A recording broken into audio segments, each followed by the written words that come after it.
నమస్తే బోసుకు. పవన్ కళ్యాణ్ గారు తెలంగాణ ప్రజలకు క్షమాపణ చెప్పాలని తెలంగాణ నాయకులు సవాళ్లు ప్రతి సవాళ్లు చేస్తున్నటువంటి పరిస్థితులు అయితే కనబడుతున్నాయి. Okay, done. మామూలుగా పవన్ కళ్యాణ్ గారు ఏం మాట్లాడారు అనేటువంటి విషయం ఒకసారి చర్చిద్దాం. ఆల్రెడీ అందరికి తెలుసు, బట్ ఒకసారి చర్చిద్దాం. అసలు పవన్ కళ్యాణ్ గారు అన్నది ఎవరిని, వీళ్ళు దేనికి కామిస్తున్నారు అనేటువంటి విషయాల గురించి కూడా మాట్లాడదాం. అసలు పవన్ కళ్యాణ్ గారు అన్నటువంటి మాట ఏంటి? తెలంగాణ నాయకులు, ఇది అండర్లైన్ చేసి పెట్టుకోండి, తెలంగాణ నాయకులు ఈ కోనసీమకు సంబంధించి దిష్టి పెట్టేశారు అనేటువంటి విధంగా మాట్లాడారు. అంటే కోనసీమ అంటే ఇప్పుడు చాలా సార్లు మీరు గమనించండి, కేసీఆర్ గారు ఆంధ్రప్రదేశ్ ప్రజల్ని, సాంప్రదాయాల్ని, వంటల్ని, ఆ నాయకుల్ని, రాష్ట్రాన్ని విపరీతంగా అవమానించినటువంటి వ్యక్తులు, నాయకులు ఎవరు ఉన్నారంటే అది తెలంగాణ నాయకులే, ఖచ్చితంగా నాయకులే. కాదని చెప్పగలుగుతారా? దీన్ని వీళ్ళు డైవర్ట్ చేసి ఆ నాయకులు ఆంధ్రప్రదేశ్ ను అవమానించారనేటువంటి విషయాన్ని ప్రజల్లోకి వెళ్ళనీయకుండా వీళ్ళు ఏం చేశారంటే తెలంగాణ ప్రజలను అవమానించేశారు. నిజంగా చెప్పాలంటే ఎంత దౌర్భాగ్యకరమైన విషయం ఏంటంటే, వాళ్ళని ఈ రోజుకైనా సరే ఇన్ని సంవత్సరాలు అవుతుందిగా, ఈ రోజుకైనా సరే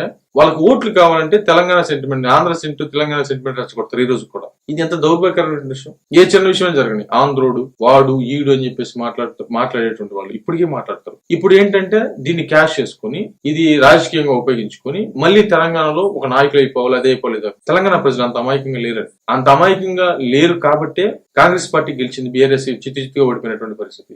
ఒక్క పార్లమెంట్ సీట్ కూడా రాలేదు, మీరు గమనించే ఉంటారు. అంటే ప్రతిసారి కూడా ఈ డబుల్ గేమ్లు సరిపోవు కదా. అంటే ఆంధ్రలో తెలుగులు కదా, తెలంగాణ తెలుగులు కదా, కలిసి ఉన్నారు, ఒక టైంలో కలిసి లేరా? రాజకీయాల కోసం విడదీశారు, రాజకీయాల కోసం అంటే పరిష్కారం ఏం చేయాలనేటువంటి విషయం వదిలేసి వాళ్ళు ఒక సెంటిమెంట్ లేవగొట్టి తద్వారా కొంతమంది అమాయకత్వంతో ఆడుకుని రాజకీయంగా బలోపేతమై రాజకీయంగా ప్రయోజనం పొందినటువంటి వాళ్ళు విపరీతంగా ఉన్నారు నాయకులు. వాళ్ళు ప్రతిసారి ఏంటంటే ఆంధ్రప్రదేశ్ కి కోనసీమ ఉంది, ఎప్పుడు పచ్చగా ఉంటది, విపరీతమైనటువంటి ధాన్యం పండుతుంది. అంటే అంత కొబ్బరి చెట్లు, అసలు విపరీతంగా అందంగా షూటింగ్ ప్లేస్, అసలు తిరగలేదు దాంట్లో. అట్లాంటి ప్లేస్ ఈ రోజు వెలవెలబోవడంతో పవన్ కళ్యాణ్ గారు బాధతోటి మాట్లాడారు. అక్కడ తెలంగాణ నాయకుల్ని అవమానించినటువంటి, తెలంగాణ నాయకులు అవమానించలేదని చెప్పండి, గుండెమని చేసుకుని చెప్పండి. అసలు ఈ రోజు కూడా తెలంగాణలో రాజకీయం నడవాలంటే ఆంధ్ర తిట్టడమే నాయకులు చేసే పని అదే.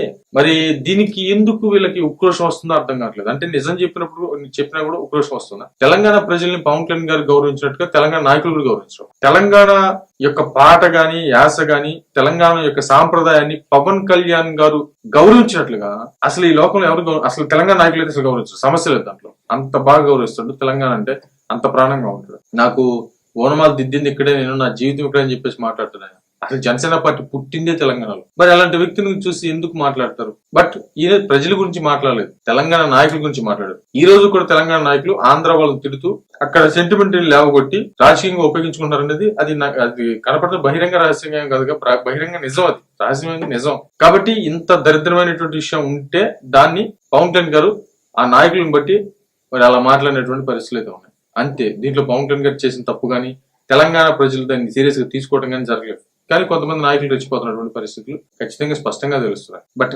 ఏమైతే చూద్దాం. పవన్ కళ్యాణ్ గారికి సంబంధించి అయితే మాత్రం మరి యూజ్ చేసుకుని మళ్ళీ సెంటిమెంట్ లావగొట్టి ఓట్ల రాజకీయం ఆడుతున్నటువంటి పరిస్థితులు కొంతమంది నాయకులు తెలంగాణలో చేస్తున్నారు అనేటువంటి వాదన సోషల్ మీడియాలో బలంగా వినపడుతోంది. మరేమైతే చూద్దాం.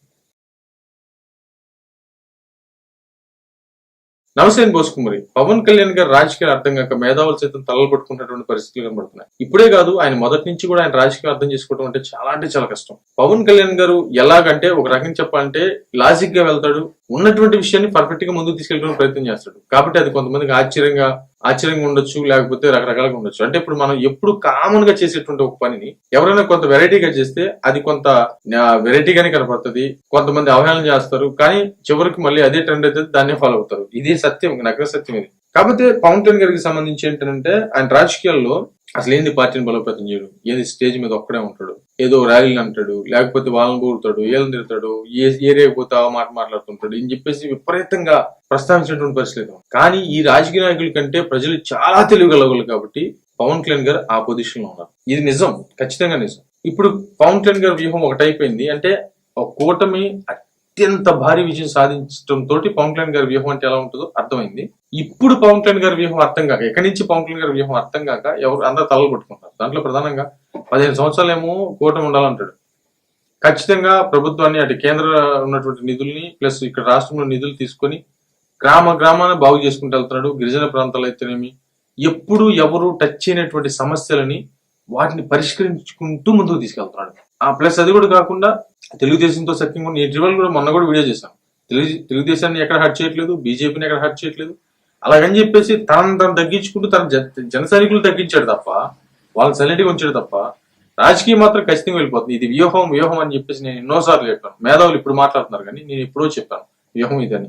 ఎందుకంటే 15 సంవత్సరాలు అంటే ఆషామాషి వ్యవహారం కాదు ఖచ్చితంగా. కానీ పవన్ కళ్యాణ్ గారి వ్యూహం అది ఫైనల్ గా బయటకు వచ్చేదాకా కూడా అర్థమై సాగు. కాబట్టి అందుకే నేను మొన్న కూడా వీడియో చేసి చెప్పింది ఏంటంటే, పవన్ కళ్యాణ్ గారు చేసే పని పవన్ కళ్యాణ్ గారు చేసుకుంటూ వెళ్తున్నారు. కవర్ చేసి వాళ్ళ మీడియాకి సంబంధించి కవర్ చేసేంత వరకు వాళ్ళ మీడియా కవర్ చేస్తుంది. మిగతాది మొత్తాన్ని పవన్ కళ్యాణ్ గారు ఏ మంచి పనులు చేస్తారు ఎలా అని చెప్పేటువంటి విషయాన్ని సోషల్ మీడియా ద్వారా జనంలోకి తీసుకెళ్ళండి చాలు, అంతకంటే చేయాల్సిన అవసరం లేదు 2029కి అని చెప్పాను. కాబట్టి అదే ఇప్పుడు కూడా చెప్తుంది. పవన్ కళ్యాణ్ గారి ఆలోచన ఒకటే, అసలు ఇంత సెటిల్ గా ఉండేటువంటి నాయకుడు నేను ఎప్పుడూ చూడలేదు అనేటువంటి విధంగా నేను మొన్న వీడియో కూడా చేశాను. అలాగే అటు ఎవరిని హర్ట్ చేయట్లేదు. ఇక్కడ ఉన్నటువంటి గోల్ ఒకటే, ప్రజలు అవకాశం ఇచ్చారు, దాన్ని నిలబెట్టుకోవాలి.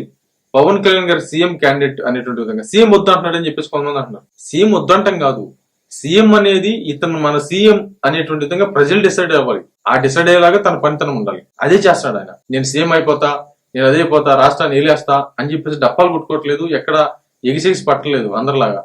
2-3 సంవత్సరాలు సీఎం అయిపోతా, అదే అవుతుంది ఏం చెప్పట్లేదు. ఈసారి సీఎం మేమే అందుతుంది ఏం చెప్పట్లేదు. ఆయన పని చేసుకుంటూ మీరు వచ్చినటువంటి అవకాశాన్ని సద్వినియోగపరుచుకుంటూ ఎవరిని హర్ట్ చేయకుండా దాన్ని సెటిల్డ్ గా ముందుకు తీసుకెళ్తున్నాడు. బట్ ఒక్కోసారి బాంబు పేలుస్తాడు చూడండి, మామూలు బాంబు ఉండదు. బట్ ఆయన బాంబు పేలుస్తాడు అనేటువంటి విషయం కొంతమందికి అర్థమై ఉండొచ్చు, కానీ వాళ్ళు ప్రిపేర్ గానే ఉంటారు. మరేమైతే చూడాలి, యుద్ధం ఎలా మొదలవుతుందో చూడాలి. యుద్ధం ఇంకా మొదలు కాలేదు, మరేమైతే చూడాలి.